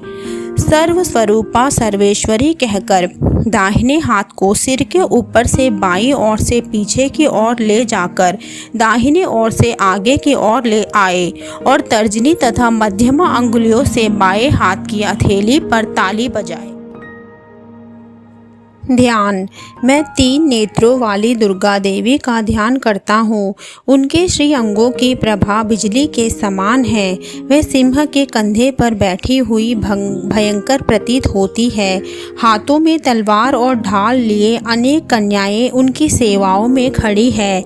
वे अपने हाथों में चक्र, गदा, तलवार, ढाल, बाण, धनुष, पाश और तर्जनी मुद्रा धारण किए हुए हैं। उनका स्वरूप अग्निमय है तथा वे माथे पर चंद्रमा का मुकुट धारण करती है। इसके बाद प्रथम चरित्र का विनियोग और ध्यान करके मार्कंडेय जी बोले, इससे सप्तशती का पाठ आरंभ करें। प्रत्येक चरित्र का विनियोग तथा प्रत्येक अध्ययन के आरंभ में ध्यान भी दे दिया गया है। पाठ प्रेम पूर्वक भगवती का ध्यान करते हुए करें। उत्तम स्वर, अक्षरों का स्पष्ट उच्चारण, पदों का विभाग, मीठा स्वर, धीरे धीरे बोलना, ये सब पाठकों के गुण हैं। जो पाठ करते समय रागपूर्वक गाता, उच्चारण में जल्दीबाजी करता, सिर हिलाता, अपने हाथ से लिखी हुई पुस्तक पर पाठ करता और अधूरा ही पाठ करता, वह पाठ करने वालों में अधम माना गया है। जब तक अध्याय की पूर्ति ना हो तब तक बीच में पाठ बंद ना करे। यदि प्रमादवश अध्ययन के बीच में पाठ का विराम हो जाए तो पुनः प्रति बार पूरे अध्ययन का पाठ करे। अज्ञानवश पुस्तक हाथ में लेकर पाठ करने वाला फल आधा ही होता है। स्तोत्रों का पाठ मानसिक नहीं वाचिक होना चाहिए। वाणी से उसका स्पष्ट उच्चारण ही उत्तम माना गया है। बहुत जोर जोर से बोलना तथा पाठ में उतावली करना वर्जित है। यात्रा पूर्वक शुद्ध एवं स्थिर चित्त से पाठ करना चाहिए। अपने हाथ से लिखे हुए अथवा ब्रह्मोत्तर पुरुष के लिए हुए स्तोत्रों का पाठ ना करें। अध्याय समाप्त होने पर इतिवद अध्याय तथा समाप्त शब्द का उच्चारण नहीं करना चाहिए। दुर्गा सप्तशती की पाठ विधि। साधक स्नान करके पवित्र हो आसन शुद्धि की क्रिया संपन्न करके शुद्ध आसन पर बैठे। सातवें शुद्ध जल, पूजन सामग्री और दुर्गा सप्तशती की पुस्तक रखे। पुस्तक को अपने सामने काष्ठ आदि के शुद्ध आसन पर विराजमान कर दे। ललाट में आपकी रुचि के अनुसार भस्म, चंदन अथवा रोली लगा ले। शिखा बांध ले। फिर पूर्व मुख होकर तत्व शुद्धि के लिए 4 बार आचमन करे। उस समय आंगिरतिक 4 मंत्रों का क्रमश पढ़े। ओम ऐं आत्मतत्त्वं शोधयामि नमः स्वाहा। ओम ह्रीं विद्यातत्त्वं शोधयामि नमः स्वाहा। ओम क्लीं शिवतत्त्वं शोधयामि नमः स्वाहा। ओम ऐं ह्रीं क्लीं सर्वतत्त्वं शोधयामि नमः स्वाहा। तत्पश्चात प्राणायाम करके गणेश आदि देवताओं एवं गुरुजनों को प्रणाम करें। फिर पवित्रेंचो वैष्णव्यो इत्यादि मंत्र से खुश की पवित्री धारण करके हाथ में लाल फूल, लाल अक्षत और जल लेकर निर्विघ्न रूप से संकल्प करें। इस प्रकार प्रतिज्ञा संकल्प करके देवी का ध्यान करते हुए पंचोपचार की विधि से पुस्तक की पूजा करें। योनि मुद्रा का प्रदर्शन करके भगवती को प्रणाम करें। फिर मूल नवार मंत्र से पीठ आदि में आधार शक्ति की स्थापना करके उसके ऊपर पुस्तक को विराजमान करें। इसके बाद षडोपचार करना चाहिए। इसके अनेक प्रकार हैं। ओम ह्रीं क्लीं श्रीं क्रां क्रीं चंडिका देव्यै शापनानुग्रह कुरु कुरु स्वाहा। इस मंत्र का आदि और अंत में 7 बार जाप करें। यह शापोद्धार मंत्र कहलाता है। इसके अनंतर उत्कीलन मंत्र का जाप किया जाता है। इसका जाप आदि और अंत में 21-21 बार होता है। यह मंत्र इस प्रकार है। ओम ह्रीं क्लीं ह्रीं सप्तशती चंडिके उत्कीलन कुरु कुरु स्वाहा। इसके जप के पश्चात आदि और अंत में 7-7 बार मृत संजीवनी विद्या का जप करना चाहिए, जो इस प्रकार है। ओम ह्रीं ह्रीं वम वम ऐं ऐं मृत संजीवनी विद्ये मृत मिथ्यापयोथ्यापय क्रीं ह्रीं ह्रीं वै स्वाहा। मारीच कल्प के अनुसार सप्तशती शाप विमोचन का मंत्र यह है।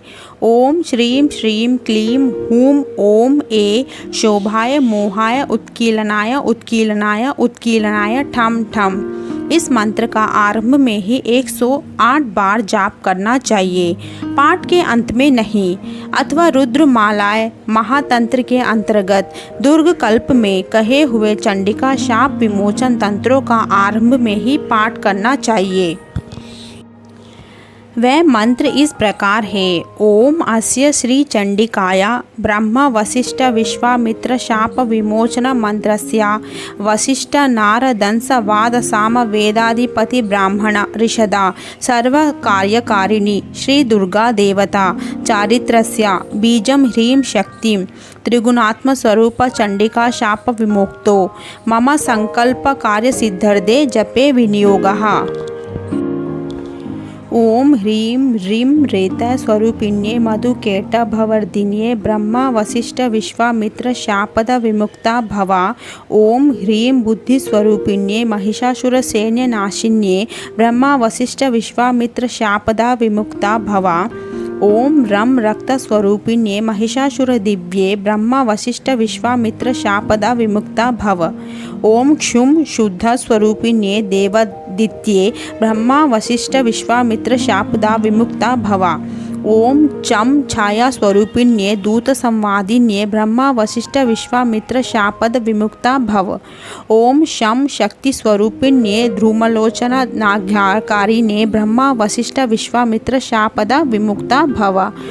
ओम त्रुम तृष्ण स्वरूपिण्ये चंडमुंडा वधिकारिण्ये ब्रह्म वशिष्ठ विश्वामित्र शापद विमुक्ता भव। ओम क्षम शक्ति स्वरूपिण्ये रक्त बीज धर्वकारिण्ये ब्रह्मा वशिष्ठ विश्वामित्र शापदा विमुक्ता भव। ओम जा जाति स्वरूपिण्ये निशुंभ वंधकारिण्ये ब्रह्मा वशिष्ठ विश्वामित्र शापदा विमुक्ता भव। ओम लम लज्जा स्वरूपिण्ये शुंभ वधकारिण्ये ब्रह्मा वशिष्ठ विश्वामित्र शापदा विमुक्ता भव। ओम शम शक्ति स्वरूपिण्ये दैत्यस्तुते ब्रह्मा वशिष्ठ विश्वामित्र शापदा विमुक्ता भव। ओम शम श्रद्धा स्वरूपिण्ये सकल फलदायिने ब्रह्मा वशिष्ठ विश्वामित्र शापदा विमुक्ता भव। ओम काम कांति स्वरूपिण्ये राजवर प्रदाये ब्रह्मा वशिष्ठ विश्वामित्र शापदा विमुक्ता भव। ओम माँ मातृस्वरूपिण्ये अर्गला महिमां सहिते ब्रह्मा वशिष्ठ विश्वामित्र शापद विमुक्ता भव। ओम ह्रीं श्रीं दुम दुर्गाये सम सर्व कार्यकारिणे ब्रह्मा वशिष्ठ विश्वामित्र शापदा विमुक्ता भव। ओम ऐं ह्रीं क्लीं नमः शिवाय अमेघ कवच स्वरूपिण्ये ब्रह्मा वशिष्ठ विश्वामित्र शापदा विमुक्ता भव। ओम क्रीं काल्ये कली ह्रीं फट् स्वाहे ऋग्देवा स्वरूपे ब्रह्मा वशिष्ठ विश्वामित्र शापद विमुक्ता भव। ओम ऐं ह्रीं क्लीं महाकाली महालक्ष्मी महासरस्वती स्वरूपिण्ये त्रिगुणात्मिकाये दुर्गादेव्यै नमः। इत्येवं ह्रीं महामन्त्राणां पठित्वा परमेश्वर चंडिका पाठं दिव्या रात्रौ कुर्यादेवा न संशया। एवं मंत्रं न जानाति चंडी पाठं करोति या आत्मानं चैवं दातारं क्षीणं कुर्वाणां संशया। इस प्रकार शापोद्धार करने के अनंतर अंतर्मूर्तुका बहिर्मूर्तुका आदि न्यास करे। फिर श्री देवी का ध्यान करके रहस्य में बताए अनुसार 9 कोनोष्टों वाले यंत्र में महालक्ष्मी आदि का पूजन करे। इसके बाद 6 अंगों सहित दुर्गा सप्तशती का पाठ आरंभ किया जाता है। कवच अर्गला कीलक और तीनों रहस्य ये ही सप्तशती के 6 अंग माने गए हैं। इनके क्रम में भी मतभेद है। चिदंबर संहिता में पहले अर्गला फिर कीलक तथा अंत में कवच पढ़ने का विधान है, किंतु योग रत्नमालिका में पाठ का क्रम इसमें भिन्न है। उनमें कवचों को बीज, अर्गला को शक्ति तथा कीलकों को कीलक संज्ञा दी गई है। इस प्रकार जब मंत्रों में पहले बीज का फिर शक्ति का तथा अंत में कीलक का उच्चारण होता है, उसी प्रकार यह भी पहले कवच रूप बीज का फिर अर्गला रूपा शक्ति का तथा अंत में कीलक रूप कीलक का क्रमशः पाठ होना चाहिए। यह इसी क्रम का अनुसार किया जाना चाहिए।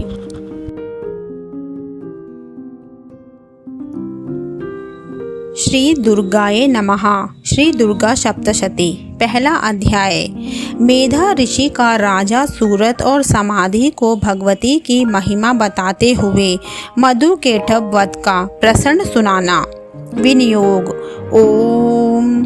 प्रथम चरित्र के ब्रह्मा ऋषि महाकाली देवता गायत्री छंद नंदा शक्ति रक्तदंतिका बीज अग्नि तत्व और ऋग्देव स्वरूप हैं। श्री महाकाली देवता की प्रसन्नता के लिए प्रथम चरित्र के जप में विनियोग किया जाता है। ध्यान। भगवान विष्णु के सो जाने पर मधु और केटभ को मारने के लिए कमल जन्मा ब्रह्मा जी ने जिनका स्तवन किया था, उन महाकाली देवी का मैं सेवन करता हूँ या करती हूँ। मैं अपने 10 हाथों में खड्ग चक्र गदा बाण धनुष परिघ शूल भुशुंडी मस्तक और शंख धारण करती हूँ। उनके 3 नेत्र हैं। वह समस्त अंगों में दिव्य आभूषणों से विभूषित है। उनके शरीर की कांति नीलमणि के समान है तथा वह 10 मुख और 10 पैरों से युक्त है। ओम। चंडिके देवी को नमस्कार है। मार्केंड जी बोले, सूर्य के पुत्र सर्वर्णी जो 8वें मनु कहे जाते हैं, उनकी उत्पत्ति की कथा विस्तार पूर्वक कहता हूँ। सुनो। सूर्य कुमार महाभाग सवर्णी भगवती महामाया के अनुग्रह से जिन प्रकार मनवंतर के स्वामी हुए, वही प्रसन्न सुनाता हूँ। पूर्व काल की बात है। सर्वोचित मनवंतर में सूरत नाम के एक राजा थे जो चैत्र वंश में उत्पन्न हुए थे। उनका समस्त भूमंडल पर अधिकार था। वे प्रजा का अपने औसत पुत्रों की भांति धर्मपूर्वक पालन करते थे। जो भी उस समय कोला विध्वंसी नाम के क्षत्रिय उसके शत्रु हो गए थे, राजा सूरत की दंड नीति बड़ी प्रबल थी। उनका शत्रुओं के साथ संग्रह हुआ।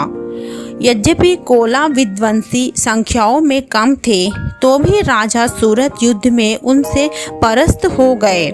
तब वे युद्ध भूमि से अपने नगर को लौट आए और केवल अपने देश के राजा होकर रहने लगे। समूचे पृथ्वी से अब उनका अधिकार जाता रहा, किंतु वहाँ भी उन प्रबल शत्रुओं ने उस समय महाभाग राजा सूरत पर आक्रमण कर दिया। राजा का बल क्षीण हो चला था, इसलिए उनके दुष्ट बलवान एवं दुरात्मा मंत्रियों ने वहां उनकी राजधानी में भी राजकीय सेना और खजाने को हथिया लिया। सूरखा प्रभुत्व नष्ट हो चुका था, इसलिए वे शिकार खेलने के बहाने घोड़े पर सवार हो वहां से अकेले ही एक घने जंगल में चले गए। वहां उन्होंने विप्रवर मेधा मुनि का आश्रम देखा, जहां कितने ही हिंसक जीव अपनी स्वाभाविक हिंसा वृत्ति छोड़कर परम शांत भाव से रहते थे। मुनि के बहुत से शिष्य उन वन की शोभा बढ़ा रहे थे। वहां जाने पर मुनि ने उनका सत्कार किया और वे उन मुनि श्रेष्ठ के आश्रम पर इधर उधर विचरते हुए कुछ काल तक रहे। फिर ममता से आकृष्ट चित्त होकर वहाँ इस प्रकार चिंता करने लगे। पूर्व काल में मेरे पूर्वजों ने जिसका पालन किया था, वही नगर आज मुझसे रहित है। पता नहीं मेरे दुराचारी भृग्यगण उसकी धर्मपूर्वक रक्षा करते हैं या नहीं। जो सदा मद की वर्षा करने वाला और शूरवीर था, वह मेरा प्रधान हाथी अब शत्रुओं के अधीन होकर ना जाने किन भोगों को भोगता होगा। जो लोग मेरी कृपा, धन और भोजन पाने से सदा मेरे पीछे पीछे चलते थे, वे निश्चय ही अब दूसरे राजाओं का अनुसरण करते होंगे। उन अपव्ययी लोगों के द्वारा सदा खर्चे होते रहने के कारण अत्यंत कष्ट से जमा किया हुआ मेरा वह खजाना खाली हो जाएगा। यह तथा और भी कई बातें राजा सूरत निरंतर सोचते रहते थे। एक दिन उन्होंने वहां विप्रवर मेधा के आश्रम के निकट एक वैश्य को देखा और उससे पूछा, भाई तुम कौन हो? यहाँ तुम्हारे आने का क्या कारण है? तुम क्यों शोकग्रस्त और अनमने से दिखाई देते हो? राजा सूरत का यह प्रेम पूर्वक कहा हुआ वचन सुनकर वैश्य ने विनती भाव से उन्हें प्रणाम करते कहा। वैश्य बोला, राजन, मैं धनियों के कुल में उत्पन्न एक वैश्य हूँ। मेरा नाम समाधि है। मेरे दुष्ट स्त्री पुत्रों ने धन के लोभ से मुझे घर से बाहर निकाल दिया है। मैं इस समय धन, स्त्री और पुत्रों से वंचित हूँ। मेरे विश्वसनीय बंधुओं ने मेरा ही धन लेकर मुझे दूर कर दिया है, इसलिए दुखी होकर मैं वन में चला आया हूँ। यहाँ रहकर मैं इस बातों को नहीं जानता कि मेरे पुत्रों की, स्त्री की और स्वजनों की कुशल है या नहीं। इस समय घर में वे सब कुशल से रहते हैं अथवा उन्हें कोई कष्ट नहीं है। वह मेरे पुत्र कैसे हैं? क्या वे सदाचारी हैं अथवा दुराचारी हो गए हैं? राजा ने पूछा, जिन लोभी स्त्री पुरुष आदि ने धन के कारण तुम्हें घर से निकाल दिया, उनके प्रति तुम्हारे चित्त में इतना स्नेह का बंधन क्यों है? वैश्य बोला, आप मेरे विषय में जैसी बात कहते हैं वह सब ठीक है, किंतु क्या करूं? मेरा मन निष्ठुरता नहीं धारण करता। जिन्होंने धन के लोभ में पड़कर पिता के प्रति स्नेह, पति के प्रति प्रेम तथा आत्मीय जन के प्रति अनुराग को तिलांजलि दे मुझे घर से निकाल दिया है, उन्हीं के प्रति मेरे हृदय में इतना स्नेह है। महामते, गुणहीन बंधुओं के प्रति भी जो मेरा चित्त इस प्रकार प्रेम मग्न हो रहा है, यह क्या है? इस बात को मैं जानकर भी नहीं जान पाता। उनके लिए मैं लंबी सांसें ले रहा हूँ और मेरा हृदय अत्यंत दुखित हो रहा है। उन लोगों में प्रेम का सर्वत्र अभाव है, तो भी उनके प्रति जो मेरा मन निष्ठुर नहीं हो पाता, इसके लिए क्या करूँ? मार्कंड जी कहते हैं, ब्राह्मण, तदनंतर राजाओं में श्रेष्ठ सुरत और वह समाधि नामक वैश्य दोनों साथ साथ मेधा मुनि की सेवाओं में उपस्थित हुए और उनके साथ यथा योग्य न्यायकूलन विनयपूर्व बर्ताव करके बैठे। तत्पश्चात वैश्य और राजा ने कुछ वार्तालाप आरंभ किया। राजा ने कहा, भगवान, मैं आपके एक बात पूछना चाहता हूँ, उसे बताइए। मेरा चित्त अपने अधीन न होने के कारण वह बात मेरे मन को बहुत दुखी देता है। जो राज्य हाथ से चला गया है, उनमें और उनके संपूर्ण अंगों में मेरी ममता बनी हुई है। मुनि श्रेष्ठ, यह जानते हुए भी कि वह अब मेरा नहीं है, अज्ञानी की भांति मुझे उसके लिए दुख होता है। यह क्या है? इधर यह वैश्य भी घर से अपमानित होकर आया है। इसके पुत्र, स्त्री और भृत्यों ने इसे छोड़ दिया है। स्वजनों ने भी इसका परित्याग कर दिया है, तो भी यह उसके प्रति अत्यंत हार्दिक स्नेह रखता है। इस प्रकार यह तथा मैं दोनों ही बहुत दुखी हैं। जिसमें प्रत्यक्ष दोष देखा गया है, उस विषय के लिए भी हमारे मन में ममता जनित आकर्षण पैदा हो रहा है। महाभाग, हम दोनों समझदार तो हैं, तो भी हम में से जो मोह पैदा हुआ है, यह क्या है? विवेक शून्य पुरुष की भांति मुझ में और इनमें भी यह मूर्खता प्रत्यक्ष दिखाई देती है। ऋषि बोले, महाभाग, विषय मार्ग का ज्ञान सब जीवों को है। इसी प्रकार विषय भी सबके लिए अलग अलग है। कुछ प्राणी दिन में नहीं देखते और दूसरे रात में ही नहीं देखते, तथा कुछ जीव ऐसे हैं जो दिन और रात्रि में भी बराबर ही देखते हैं। यह ठीक है कि मनुष्य समझदार होते हैं, किंतु केवल वे ही ऐसे नहीं होते हैं। पशु, पक्षी और मृग आदि सभी प्राणी समझदार होते हैं। मनुष्यों की समझ भी वैसी ही होती है जैसे उन मृग और पक्षियों की होती है, तथा जैसे मनुष्यों की होती है वैसे ही उन मृग, पक्षी आदि की होती है। यह तथा अन्य बातें भी प्राय दोनों में समान ही है। समझ होने पर भी इन पक्षियों को तो देखो, यह स्वयं भूख से पीड़ित होते हुए भी मोहवश पक्षियों की चोंच में कितने चाव से अन्न के दाने डाल रहे हैं। नरश्रेष्ठ, क्या तुम नहीं देखते हैं कि ये मनुष्य समझदार होते हुए भी लोभवश अपने किए हुए उपकार का बदला पाने के लिए पुत्रों की अभिलाषा करते हैं? यद्यपि उन सब में समझ की कमी नहीं है, तद्यपि वे संसार की स्थिति, जन्म मरण की परंपरा बनाए रखने वाले भगवती महामाया के प्रभाव द्वारा ममतामय भंवर से युक्त मोह के गहरे गर्त में गिराए गए हैं। इसलिए इनमें आश्चर्य नहीं करना चाहिए।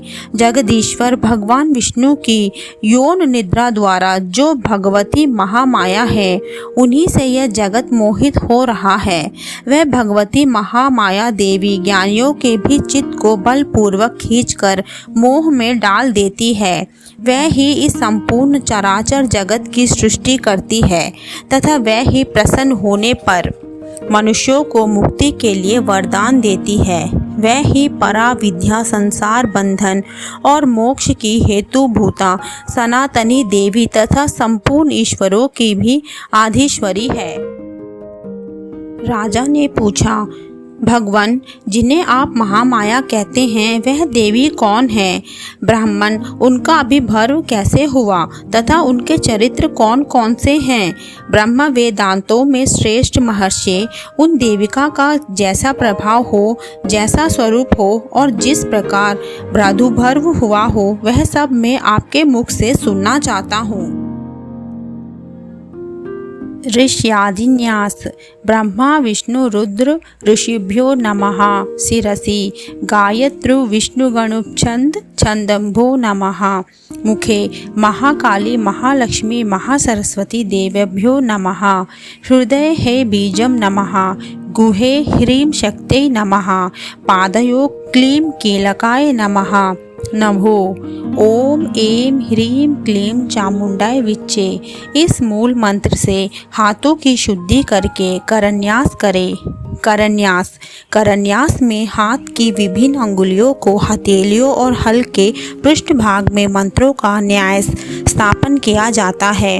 इसी प्रकार अंग न्यास में हृदय आदि अंगों में मंत्रों की स्थापना होती है। मंत्रों को चेतन और मूर्तिमान मानकर उन अंगों का नाम लेकर उन मंत्रमय देवता को ही स्पर्श और वंदन किया जाता है।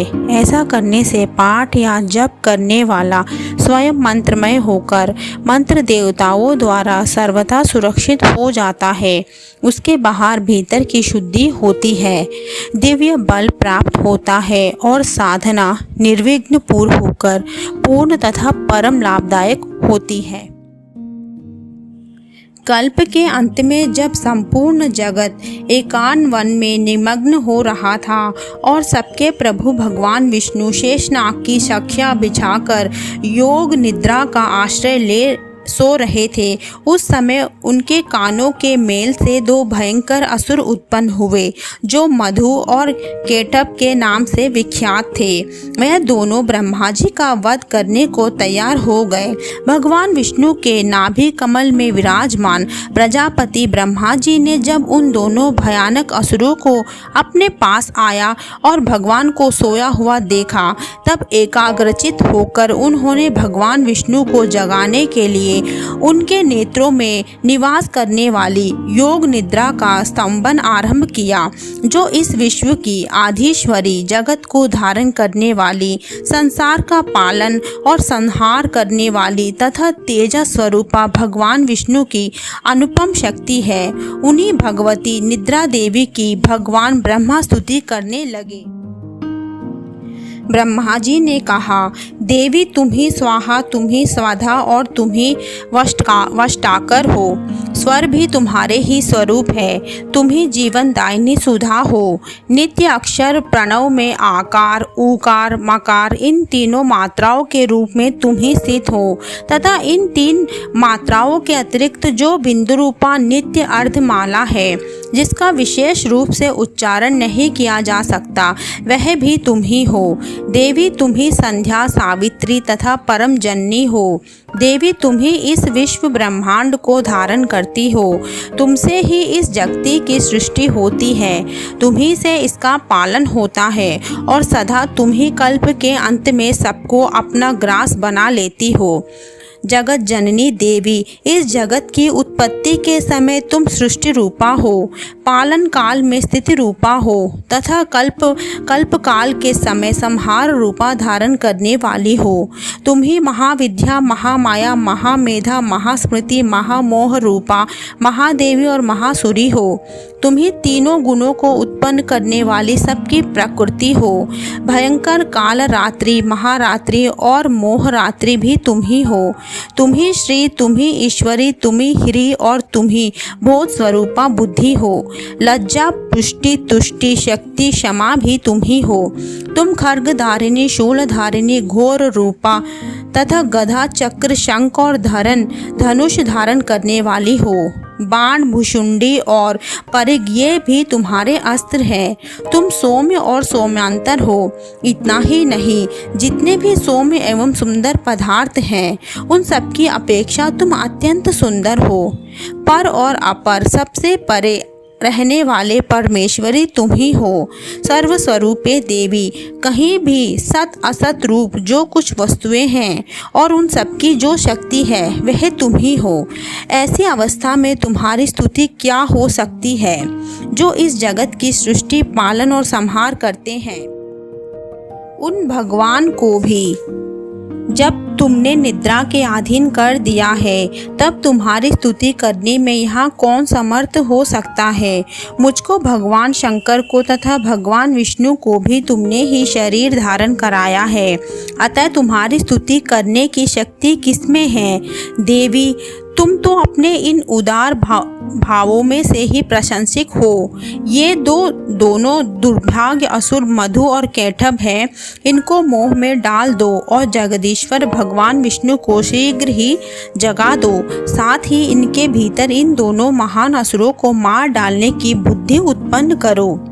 ऋषि कहते हैं, राजन, जब ब्रह्मा जी ने वह मधु और कैटभ को मरने के उद्देश्य से भगवान विष्णु को जगाने के लिए तमोगुण की अधिष्ठात्री देवी योग निद्रा की इस प्रकार स्तुति की, तब वे भगवान के नेत्र, मुख, नासिका, बाहु, हृदय और वक्षस्थल से निकलकर अव्यक्त जन्मा ब्रह्मा जी की सृष्टि के समक्ष खड़ी हो गई। योग निद्रा से मुक्त होने पर जगत के स्वामी भगवान जनार्दन उस एक वर्ण के जल में शेषनाग की साक्षा से जाग उठे। फिर उन्होंने उन दोनों असुरों को देखा। वे दुर्मात्मा मधु और कैटभ अत्यंत बलवान तथा पराक्रमी थे। वे दुरात्मा मधु और कैटभ अत्यंत बलवान तथा पराक्रमी थे और क्रोध से लाल आंखें किए ब्रह्मा जी को खा जाने के लिए उद्योग कर रहे थे। तब भगवान श्री हरि ने उठकर उन दोनों के साथ 5000 वर्षों तक केवल बाहुयुद्ध किया। वे दोनों भी अत्यंत बल के कारण उत्तम हो रहे थे।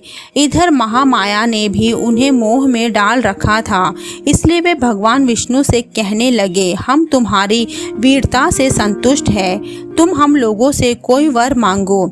श्री भगवान बोले, यदि तुम दोनों मुझ पर प्रसन्न हो तो अब मेरे हाथ से मारे जाओ। बस इतना सा ही मेरे वर मांगा है, यह दूसरे किसी वर से क्या लेना। ऋषि कहते हैं, इस प्रकार धोखे में आ जाने पर उन्होंने संपूर्ण जगत में जल ही जल देखा। तब कमल नयन भगवान से कहा, जहाँ पृथ्वी जल में डूबी हुई ना हो, जहाँ सूखा स्थान ना हो, वही हमारा वध करो। ऋषि कहते हैं, तब तथास्तु कहकर शंख, चक्र और गदा धारण करने वाले भगवान ने उन दोनों के मस्तक अपनी जांघ पर रखकर चक्र से काट डाले। इस प्रकार ये देवी महामाया ब्रह्मा जी की स्तुति करने पर स्वयं प्रकट हुई थी। अब पुनः तुमने उनके प्रभाव का वर्णन करता हूँ, सुनो। इस प्रकार श्री मार्कंड पुराण में स्वरानिक मनवंतर की कथा के अंतर्गत देवी महामाया में मधु कैटभ वध नामक पहला अध्याय पूरा हुआ। दुर्गा सप्तशती का द्वितीय अध्याय। देवताओं के तेज से देवी का प्रादुर्भाव और महिषासुर की सेना का वध। ओम। मध्यम चरित्र के विष्णु ऋषि महालक्ष्मी देवता उष्कीनक छंद, शाखांबरी शक्ति, दुर्गा बीज, वायु तत्व और यजुर्वेद स्वरूप हैं। श्री महालक्ष्मी की प्रसन्नता के लिए मध्यम चरित्र के पाठ में इसका विनियोग है। मैं कमल के आसन पर बैठी हुई प्रसन्न मुख वाली महिषासुर मर्दिनी भगवती महालक्ष्मी का भजन करता हूँ, जो अपने हाथों में अक्षर माला, फारसा, गदा, बाण, वज्र, पद्मा, धनुष, कुंडिका, दंड, शक्ति, खड्ग, ढाल, शंख, घंटा, मधुपात्र, शूल, पाश और चक्र धारण करती है। ऋषि कहते हैं, पूर्व काल में देवताओं और असुरों में पूरे 100 वर्षों तक घोर संग्राम हुआ था। उसमें असुरों का स्वामी महिषासुर था और देवताओं के नायक इंद्र थे। उस युद्ध में देवताओं की सेना महाबली असुरों से परास्त हो गई। संपूर्ण देवताओं को जीतकर महिषासुर इंद्र बन बैठा। तब पराजित देवता प्रजापति ब्रह्मा जी को आगे करके उस स्थान पर गए जहाँ भगवान शंकर और विष्णु विराजमान थे। देवताओं ने महिषासुर के पराक्रम तथा अपनी पराजय का यथावत वृतांत उन दोनों में देवेश्वरों से विस्तार पूर्वक कह सुनाया। वह बोले, भगवान महिषासुर सूर्य, इंद्र, अग्नि, वायु, चंद्रमा, यम, वरुण तथा अन्य देवताओं के भी अधिकार छीनकर स्वयं ही सबका अधिष्ठाता बना बैठा है। उस दुरात्मा महिषा ने समस्त देवताओं को स्वर्ग से निकाल दिया है। अब वे मनुष्यों की भांति पृथ्वी पर विचरते हैं। दैत्यों की यह सारी करतूत हमने आप लोगों से कह सुनाई। अब हम आपकी शरण में आए हैं, उसके वध का कोई उपाय सोचिए। इस प्रकार देवताओं के वचन सुनकर भगवान विष्णु और शिव ने दैत्यों पर बड़ा क्रोध किया। उनकी बोहें तन गई और मुंह टेढ़ा हो गया। तब अत्यंत कोप में भरे हुए चक्रपाणी श्री विष्णु के मुख से एक महान तेज प्रकट हुआ। इसी प्रकार ब्रह्मा, शंकर तथा इंद्र आदि अन्य देवताओं के शरीर से भी बड़ा भारी तेज निकला। वह सब मिलकर एक हो गए। महान तेज का वह पुंज ज्वालामय पर्वत सा जान पड़ा। देवताओं ने देखा, वहाँ उसकी ज्वालाएं संपूर्ण दिशा में व्याप्त हो रही थी। संपूर्ण देवताओं के शरीर से प्रकट हुए उस तेज की कहीं तुलना नहीं की जा सकती थी। एकत्रित होने पर वह एक नारी के रूप में परिगण हो गया और अपने प्रकाश से तीनों लोकों में व्यापक जान पड़ा। भगवान शंकर का जो तेज था, उससे उस देवी का मुख प्रकट हुआ। यमराज के तेज से उसके सिर में बाल निकल आए। श्री विष्णु भगवान तेज से उनकी भुजाएं उत्पन्न हुई। चंद्रमा के तेज से दोनों स्तनों का और इंद्र की तेज से मध्य भाग कटी प्रदेश का प्रादुर्भाव हुआ। वरुण के तेज से जंघा और पिंडली तथा पृथ्वी के तेज से नितंभव भाग प्रकट हुआ। ब्रह्मा के तेज से दोनों चरण और सूर्य के तेज से उसकी उंगलियां हुई। वस्तुओं के तेज से हाथों की अंगुलियां और कुबेर के तेज से नासिका प्रकट हुई। उस देवी के दांत प्रजापति के तेज से और 3 नेत्र अग्नि के तेज से प्रकट हुए थे। उसकी बोहें संध्या के और कान वायु के तेज से उत्पन्न हुए थे। इसी प्रकार अन्याय देवताओं के तेज से भी उस कल्याणमयी देवी का आविर्भाव हुआ। तदनंतर समस्त देवताओं के तेज पुंज से प्रकट हुई देवी को देखकर महिषासुर के सताए हुए देवता बहुत प्रसन्न हुए।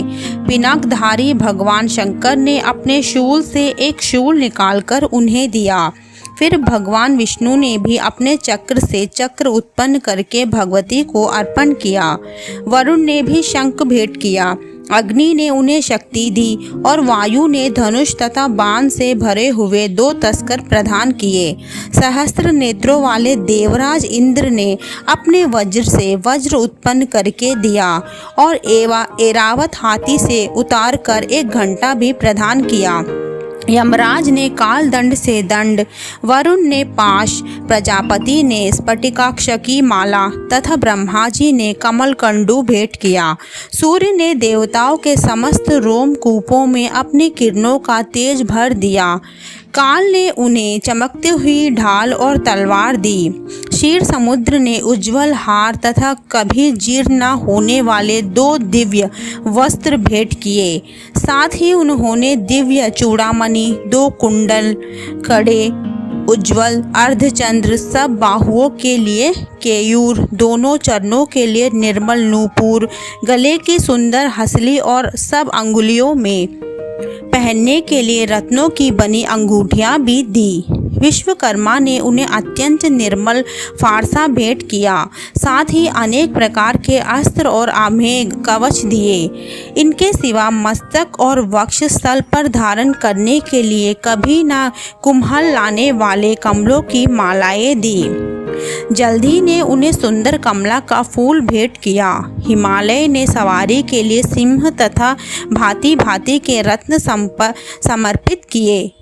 धनाध्यक्ष कुबेर ने मधु से भरा पान पत्र दिया तथा संपूर्ण नागों के राजा शेष ने, जो इस पृथ्वी को धारण करते हैं, उन्हें बहुमूल्य मणियों से विभूषित नागहार में भेंट कर दिया। इसी प्रकार अन्य देवताओं ने भी आभूषण और अस्त्र शस्त्र देकर देवी का सम्मान किया। तत्पश्चात उन्होंने बारंबार अष्टहासपूर्वक उच्चार स्वरों में गर्जना की। उनके भयंकर नाद से संपूर्ण आकाश गूंज उठा। देवी का वह अत्यंत उच्च स्वरे से किया हुआ सिंहनाद कहीं समा ना सका। आकाश उसके सामने लघु प्रतीत होने लगा। उससे बड़े जोर की प्रतिध्वनि हुई जिसमें संपूर्ण विश्व में हलचल मच गई और समुद्र कांप उठे। पृथ्वी डोलने लगी और समस्त पर्वत हिलने लगे। उस समय देवताओं ने अत्यंत प्रशंसा के साथ सिंहवाहिनी भवानी से कहा, देवी तुम्हारी जय हो। साथ ही महिषासुरों ने भक्ति भाव से विनम्र होकर उनका स्तवन किया। संपूर्ण त्रिलोक को शोभाग्रस्त देख दैत्यगण अपनी समस्त सेना को कवच आदि से सुसज्जित कर हाथों में हथियार ले सहसा उठकर खड़े हो गए। उस समय महिषासुर ने बड़े क्रोध में आकर कहा, आह, ये क्या हो रहा है। फिर वह संपूर्ण असुरों से घिरकर उस सिंहनाद की ओर लक्ष्य करके दौड़ा और आगे पहुंचकर उसने देवी को देखा जो अपनी प्रभा से तीनों लोकों को प्रकाशित कर रही थी। उनके चरण के भार से पृथ्वी दबी जा रही थी। माथे के मुकुट से आकाश में रेखा सी खिंच रही थी तथा अपने धनुष की टंकार से सातों पातालों को शुद्ध किए देवी थी। देवी अपनी हजारों भुजाओं से संपूर्ण दिशाओं को आच्छादित करके खड़ी थी। तदनंतर उनके साथ दैत्यों का युद्ध छिड़ गया। नाना प्रकार के अस्त्र शस्त्रों से प्रहार से संपूर्ण दिशाएं उद्भासित होने लगी। चित्तूर नामक महान असुर महिषासुर का सेना नायक था। वह देवी के साथ युद्ध करने लगा। अन्य दैत्यों की चतुरंगिनी सेना साथ लेकर चामार भी लड़ने लगा। 60,000 रथियों के साथ आकर उग्रद नामक महादैत्य ने लोहा लिया।